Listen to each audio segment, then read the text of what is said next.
Lawatan ke India berjaya membuahkan hasil apabila Malaysia meraih potensi perdagangan berjumlah 8 bilion ringgit dalam sektor minyak sawit dan produk berasaskan minyak sawit, bahan kimia dan produk kimia, minyak dan gas serta alat ganti kapal terbang.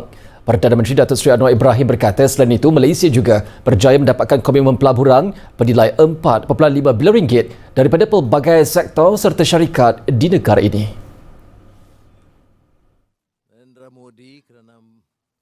Bercakap kepada media Malaysia selepas berakhirnya lawatan tersebut pada Selasa, Datuk Seri Anwar berkata nilai perdagangan Malaysia-India pada 2023 berjumlah 72.31 bilion ringgit dengan 168 projek pelaburan dilaksanakan sehingga Mac 2024. Sehingga Mac 2024,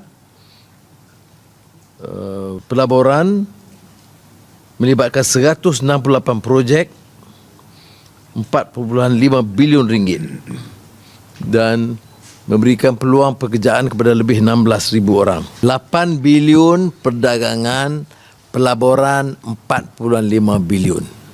Datuk Seri Anwar berkata lawatan ke India kali ini turut menyaksikan pemeteraian 8 memorandum persefahaman MOU antara kerajaan Malaysia dan India serta 7 MOU B2B atau perniagaan kepada perniagaan antara kedua-dua negara. Saya ambil peluang ini untuk terima kasih kepada Perdana Menteri India Narendra Modi kerana mengundang saya lawatan rasmi ke India. Sambutan yang sangat memuaskan. Mengulas pertemuannya dengan Modi, Datuk Seri Anwar berkata kedua-dua pemimpin itu bersetuju untuk meningkatkan kerjasama yang komprehensif dalam semua bidang. Beliau juga memanjangkan jemputan kepada Presiden India, Drupadi Murmu dan Modi untuk melawat Malaysia bagi meningkatkan momentum hubungan dua hala antara kedua-dua negara.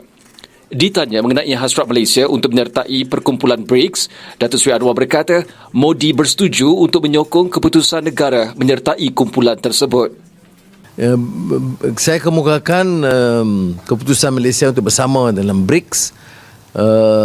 Setakat ini semua negara terlibat yang utama telah memberikan persetujuan dan semalam bila saya kemukakan Perdana Menteri Modi bersetuju untuk menyokong penyertaan Malaysia. Sama ada tahap itu peringkat awal, peringkat kerjasama di antara negara dan BRICS ataupun penyertaan secara langsung itu akan diputuskan oleh wakil-wakil mereka atau dalam pertemuan ketua-ketua negara di Kazan dalam 1-2 bulan ini. Datuk Seri Anwar berkata Malaysia akan terlebih dahulu menjadi negara rakan BRICS sebelum memuktamadkan penyertaan penuhnya dalam kumpulan tersebut. Mengenai kemungkinan Malaysia melanjutkan tempoh pemberian visa percuma kepada rakyat India, Perdana Menteri berkata kerajaan akan memberikan kemudahan tersebut sekiranya mendapat tindak balas yang sama daripada kerajaan India. Ya, kita bincangkan dan kalau ada sambutan yang baik daripada kerajaan India untuk memberikan kemudahan yang sama, maka kita percaya akan dapat melanjutkan kerana peningkatan yang tinggi selain negara China adalah India yang mencecah hampir 800,000 sekarang dan kita mengharapkan unjuran 1 juta. Kalau Menteri Pelancongan kerja kuat, dia lebih daripada 1 juta.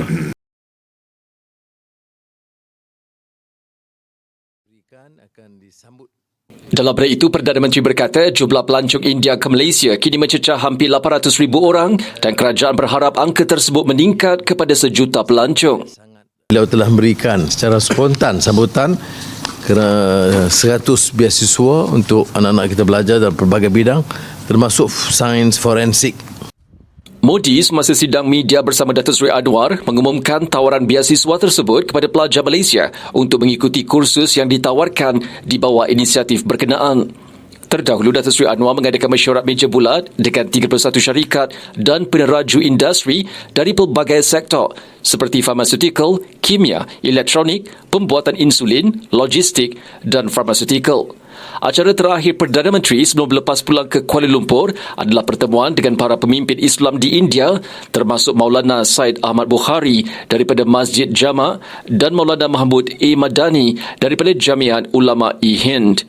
Beliau juga mengadakan pertemuan dengan Ketua Pembangkang Parlimen India, Rahul Gandhi, yang disifatkannya sebagai sahabat baiknya.